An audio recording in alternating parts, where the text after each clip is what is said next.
안녕하세요. 파산관제인 홍익필 변호사입니다. 이번 시간에는 개인 파산 흐름에 대해서 한번 알아보겠습니다. 새로운 개인 파산 제도는 2012년 1월에 공청회를 시작으로 해서 2012년 3월부터 시작을 했습니다. 그 당시에 다만 그 전에 2011년 9월에서 2012년 2월까지 시범재판부를 운영했습니다. 그래서 제가 그때 9, 10, 11, 12, 2 총 4달 정도를 시범재판부에 있었고요. 기간은 6개월이죠. 9, 10, 11, 12, 1, 2. 근데 이제 그때 파산 선고를 받은 거는 총 4달 받았습니다. 그래서 첫 선고는 저는 10월달이었고요. 11, 12, 그 다음에 1월달 쉬고 2월달 총 4달 동안 한 237건 정도를 받았습니다. 당시 법원의 수뇌부, 그러니까 수석부장님은 지대훈 수석부장님이었고, 그다음 일반 개인 파산을 총괄하던 부장님은 아마 유해용 판사님 아니었을까 싶습니다. 그래서 이 당시 하여튼 박정호 판사님이 파산 총괄이었고요. 시범재판부를 하면서.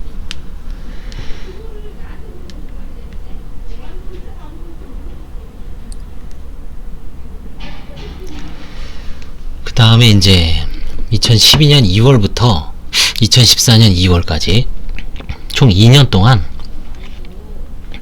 당시 기획총괄 4단독 판사님이 김희중 판사였습니다. 저는 이제 김희중 판사님하고 혼자 단독으로 이제 4단독을 맡았습니다.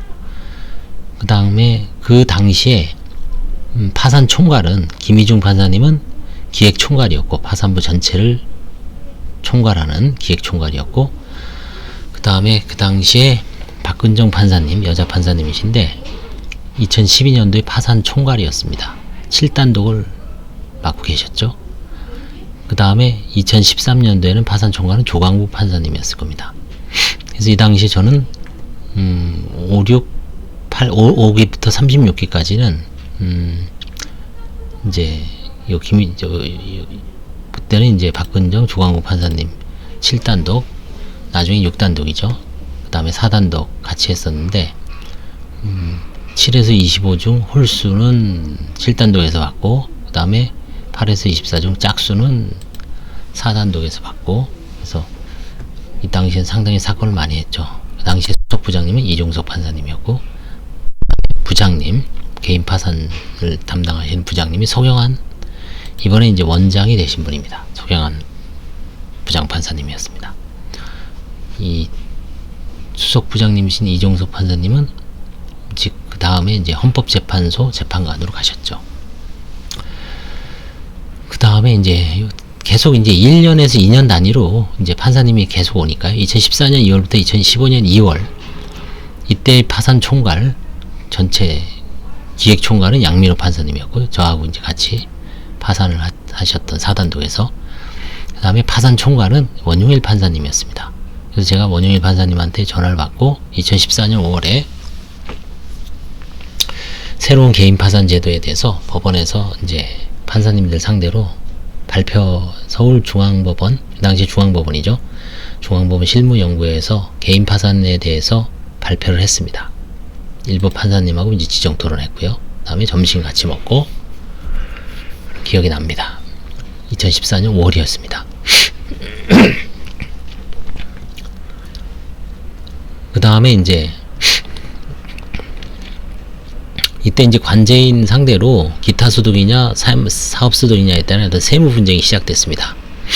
일부 변호사들은 사업 소득을 신고를 해서 특별한 문제는 없었는데, 또 기타 소득으로 신고한 분들은 이제 세무조사는 아니고 이제 세금에 대해서 좀 내신 분이 있죠.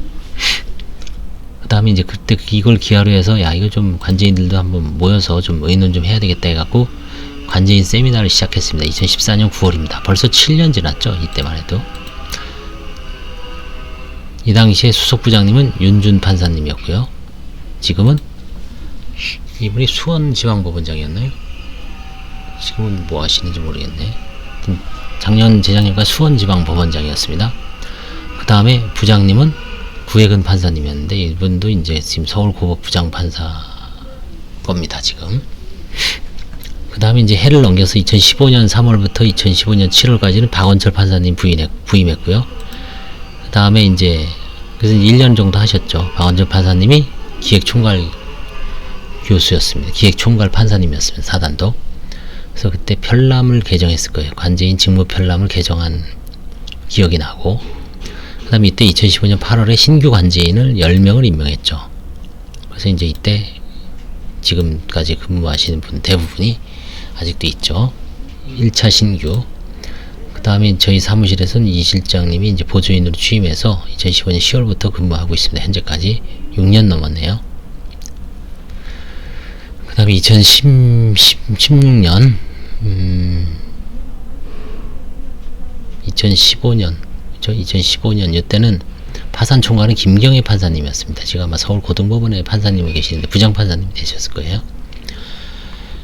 이분이 이제 그 당시에 Q&A, 저도 이제 이거 이제 제가 관제인 분들하고 이제 같이 해서 만들었던 기억이 납니다. 아마 신규 관제인들도 10명이 와서 교육 차원에서 파산 관제인들이 가장 제대로 아니면 정립 안 돼 있는 거를 Q&A를 그 당시에 뭐 이원구 판사님, 이원구 변호사님, 저, 그 다음에 이만덕 변호사님, 이렇게 이제 3명이 많이 힘을 썼죠. 나머지 관제인들 수고를 많이 했습니다. 그래서 Q&A가 지금도 있죠. 상당히 도움이 됐습니다. 정리하는데. 그 다음에 이제 2016년 2월 이때 이제 최웅영 판사님이 취임했고요. 최웅영 판사님이 기획총괄이었습니다. 그 다음에 이제 요 다음에 이제 사단독이 폐단됩니다. 그래서 파산총괄은 서창석 판사님이었고요. 최웅영 판사님 취임하고 이때 수석부장님이 김정만 판사님, 부장이 심태규 부장님이었는데, 이 당시가 아마 가장 2016년에서 17년 사이가 엄했을 거예요. 중앙법원에서 파산 체크리스트 만들고 현장 방문하고 직접조사 설문을 하고요. 현장 실질 방문을 하고요. 그래서 관제인 세미나도 이때 그 변협에서 하던 거를 박문길 변호사님 사무실에서 아마 그래서 변경해 놨을 거예요. 이때 이후에 한 2년 지났죠. 그 다음에 이제 2017년도에는 드디어 서울회생법원이 개원됐습니다. 그래서 개인 파산은 이제 기획총괄 판사가 하던 걸 다 없애고 1단독부터 뭐 9단독까지 뭐 일부 단독은 폐단됐습니다만 그냥 파산 총괄 이현호 판사님이 있었습니다. 저는 이제 9단독에 4단독이 폐단돼서 저는 9단독으로 옮겨서 9단독 이승미 판사님. 그래서 이때부터 이제 뉴스타트 상담센터가 생겼고 취업 신용교육을 했고 지금 이제 채무자들 교육도 활성화됐죠. 다행스럽게 이제 세금 분쟁이 원만하게 종결이 됐습니다. 관제인 부가세 면세 때 발표됐죠. 이승미 판사님이 2번까지 있었죠. 4년 계셨습니다. 그리고 작년에 그 유명한 대도입 파산 거기 보면 서경환 부장님, 이승미 판사, 김영석 판사 거기 이름을 올리셨더라고요. 2020년 4월 달에. 그러니까 이분은 아마 중간에 4년 계신 게 판사님은 이때 요 7월 달까지 계셨는데 유학을 가셨습니다. 그러니까 우리 8단독에서 한 거는 3, 4, 5, 6, 7 이분도 2016년에도 계셨어요. 사실은. 그러니까 한 5년 계신 것 같아요. 대신 1년은 이제 외국 유학 갔다 오셨고요. 그래서 이제 이때가 이제 분기점이 된 겁니다. 서울 회생법원 생겼고요. 68에서 73기. 이건 이제 거의 한 달에 한 기수씩 나오는 겁니다. 그 다음에 이제 8월 이후에 황지호 판사님이 부임하셨죠. 그때는 이제 다시 1에서 9가 다 없어지고 1, 2, 3, 4, 5, 201, 202, 203, 210까지 1, 2, 3, 4, 5, 6, 7, 1, 2, 3, 4, 5, 6, 7, 1, 2, 3, 4, 5단도까지 있었죠. 근데 파산 총괄은 장석준 판사님이었습니다. 이때 이제 전자관제가 시작이 됐습니다. 그래서 관제인 1명 개임됐고요. 이때 그 다음에 이제 배진호 판사님이 부임하셨습니다. 2018년 2월 달에. 이때 파산 총괄은 여전히 장석준 판사님이요. 신용교육 재편했고요. 213단도 배진호 판사님이었고 파산 총괄도 장석준 판사님. 2018년 7월 실무관 인사 있었고요. 이때 재판부 5개 단독을 10개 단독으로 나눴습니다. 원장은 이경춘 원장님, 지금 이제 변호사 하시고요. 수석 부장님은 정준영 판사님이었습니다. 정준영 판사님은 이제 서울고법에서 뭐 유명한 사건 많이 했죠. 이재용, 그쵸? MB 구속하고 이재용 실형 선고하고 서울고법 형사 1부로 가셨죠. 여기서 끝나시고 그 다음에 뭐 2019년 2월 이때부터 이제 뭐 그쵸? 탁상진 판사님 부임하셨고요. 213단독, 203단독 판사님이 이제 2개 단독을 하는 겁니다. 203, 213 이런 식으로. 파산 총괄은 박민준 판사님이었습니다. 박민준 판사님도 파산 총괄은 장석준 판사님이 이제 대법원 재판연구관을 가셨고 박민준 판사님도 오래 하셨죠. 이분도 역시 이번에 대법원 재판연구관을 가셨죠. 탁상진 판사님 2019년 2월 25일 탁상진 판사님하고 이제 95에서 101기 파산 총괄 박민준 판사님 2019년 8월 1일 관제인 개임했죠. 신규를 다시 9명 이때 10명 뽑고 이때 다시 9명 뽑았어요. 그러니까 19명이 들어온 거죠. 처음에 40명에서 19명 그러니까 20명 정도는 여전히 그대로 남아있고 일부는 이제 한 10명은 관뒀죠. 관두거나 뭐 법인으로 가거나 뭐 해촉되거나 2019년 8월 이후입니다. 그 다음에 이제 이재민 판사님 작년에 1년 하시고 가셨죠. 이재민 판사 강릉으로 가셨고 개인 총괄은 박민준 판사님 이때는 이제 총괄 부총괄 체제로 나눴습니다. 원장님이 정영식 판사님 수석부장님이 서경환 수석부장님이었습니다. 그래서 이때부터 이제 그 개인 총괄 개인 부총괄로 나눠서 법인과 개인 노산도 구분하여 업무 분장을 했습니다.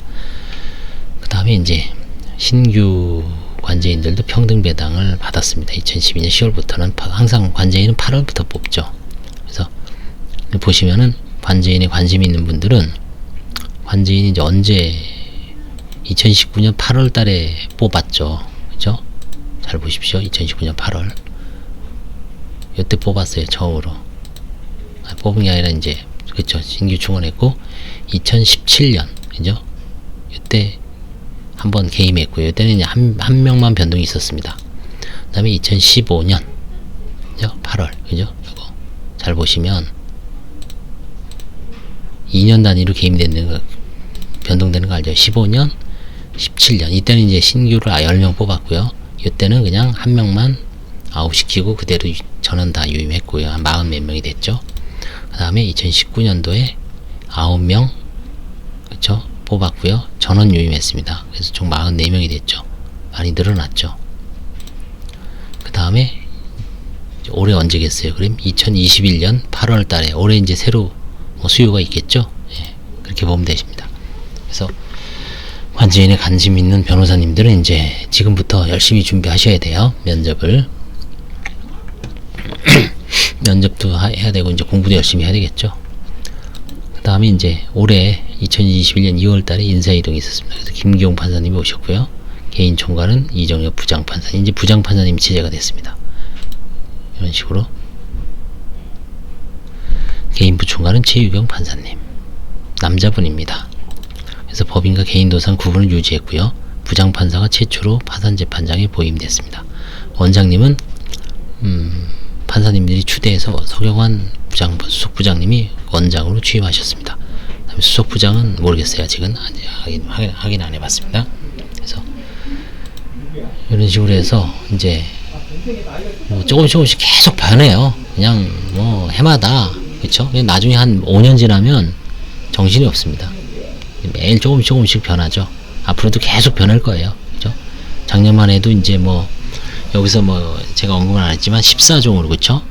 그건 아까 얘기했죠. 이제 서류가 간소화되고 그쵸? 그 다음에 이제 실무 준칙이 또 변했죠. 그 혼인중 재산, 그 다음에 뭐 이혼 재산 분할 그 부분에 대해서 고유 재산성을 좀 인정을 하라는 취지로 이런 식으로 해서 이제 앞으로 이제 또 1년 정도 할 텐데 어떻게 될지 모르죠. 열심히 해야죠. 예, 감사합니다.